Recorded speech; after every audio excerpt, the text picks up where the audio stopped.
बिस्मिल्लाहिर्रहमानिर्रहीम। अस्सलातु वस्सलामु अलैका या रसूल अल्लाह व अला आलिका व सहाबिका या हबीब अल्लाह। हज़रात मोहतरम, आज मैं आपको इसराइल की हकीकत के हवाले से कुछ बातें बयान करूँगा। इससे पहले थोड़ा सा पस मंज़र की तरफ आते हैं। याद रखिएगा कि दुनिया में दो ऐसी रियासतें मौजूद हैं कि जो कि नज़रियाती रियासतें हैं, नज़रिए से मारज़ वजूद में आई। एक है पाकिस्तान और दूसरी है इसराइल। पाकिस्तान का नज़रिया इस्लाम है, यानी इस्लाम के नाम पर ये रियासत मारज़ वजूद में आई, और दूसरी रियासत यहूदियों का मुल्क है और वो है इसराइल, जिसका नज़रिया यहूदियत और सिहोनियत है। और ये दोनों शुरू से ही एक दूसरे के मुखालिफ हैं, मुतसादिम हैं, और इनका टकराव हमेशा होता रहेगा। पाकिस्तान बनने के शुरू में ही पाकिस्तान ने वाज़े कर दिया था कि पाकिस्तान कभी भी इसराइल को तस्लीम नहीं करेगा, और ये अल्फाज किसी और के नहीं बल्कि बाबा कौम क़ायद आज़म मोहम्मद अली जिन्नाह के थे। और इसी तरीके से जब पाकिस्तान का पहला वज़ीर आज़म 1950 में अमेरिका का दौरा करता है, तो वहाँ पर पाकिस्तान को इस बात के लिए उकसाया गया और इस बात की जो है लालच भी दी गई ख़तीर रकम के ज़रिए से कि अगर आप लोग इसराइल को तस्लीम कर लें तो हम आपको ख़तीर रकम जो है इसके बदले में देंगे। लेकिन लियाकत अली ख़ान ने वाज़े कर दिया और दो टोक जुमलों में कहा कि पाकिस्तान कभी भी इसराइल को तस्लीम नहीं करेगा। इसी तरीके से इसराइल के वज़ीर आज़म ने पाकिस्तान बनने के कुछ अरसे के बाद खिताब करते हुए कहा था कि हमें अरबों से कोई भी ख़तरा नहीं है।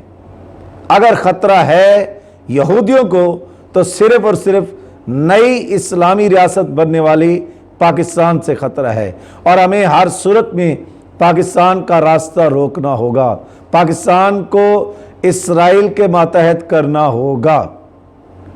अब सवाल ये पैदा होता है कि आखिर इसराइल क्यों इस बात पर जो है मुज़र है और इस बात पर ज़ोर देता रहता है कि किसी तरीके से पाकिस्तान इसराइल को तस्लीम कर ले, और उस वक्त से ज़ोर दे रहा है जब पाकिस्तान बना था और बहुत से मसाइल का सामना करना पड़ रहा था।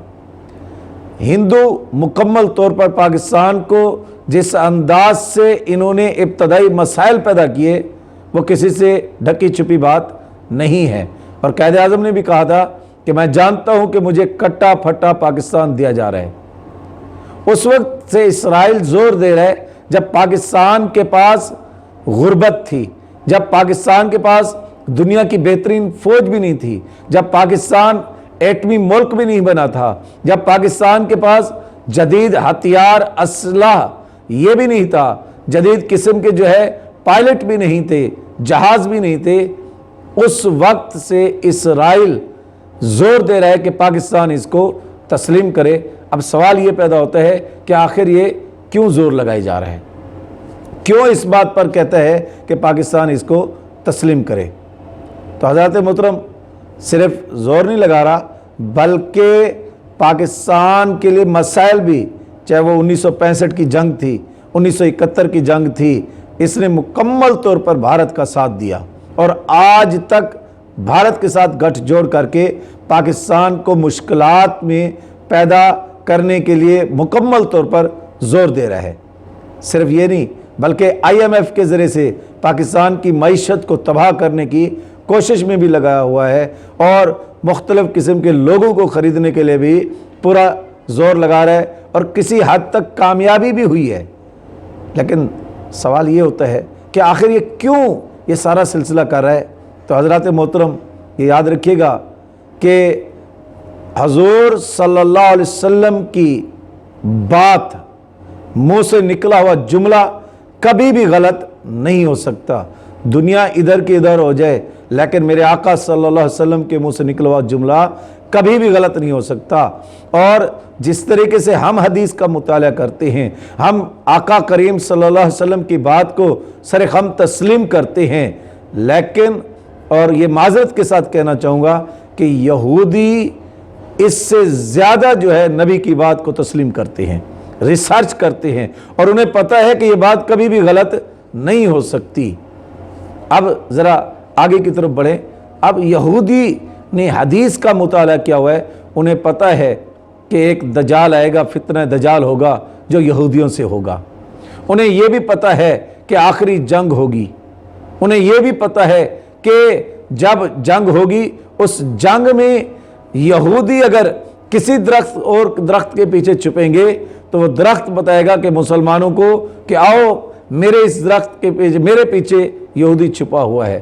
لیکن غرقد نامی درخت کے پیچھے جب یہودی چھپے گا تو پھر وہ بالکل نہیں بیان کرے گا بلکہ اسے چھپائے گا۔ اسی لیے اسرائیل کا جو قومی جو درخت ہے وہ بھی غرقد ہے، اور میرے آقا صلی اللہ علیہ وسلم کے فرمان پر وہ مکمل طور پر اس کی تیاری میں لگے ہوئے ہیں۔ ایک اور ریزن بھی آپ کو بتاتا چلوں کہ نیو ورلڈ آرڈر یہ لفظ یوز کیا جاتا ہے، یہ ٹرم یوز کی جاتی ہے۔ اب اس ٹرم کا مطلب کیا ہے؟ بہت سے کم لوگ جو ہیں اس بات کو سمجھتے ہیں کہ نیو ورلڈ آرڈر کا مطلب کیا ہے۔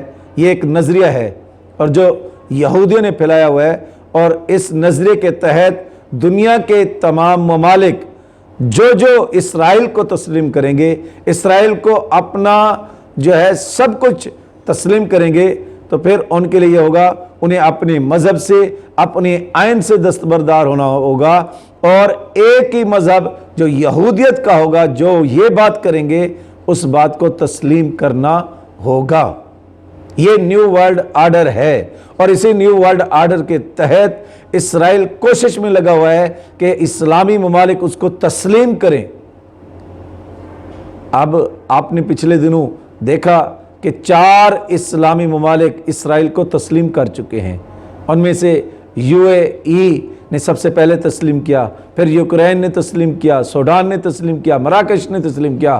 آئندہ آنے والے دنوں میں سعودی عرب بھی اس کو تسلیم کرنے جا رہا ہے، اور آپ سب جانتے ہیں کہ سعودی عرب میں ہی جو ہے ان کے ایک دجالی اڈا جو ہے وہ تیار کیا جا رہا ہے، جس کو ہیون نامی ایک اڈا جو ہے وہ تیار کیا جا رہا ہے کہ یہیں پر آ کر جو ہے وہ اس کا ٹھہراؤ ہوگا۔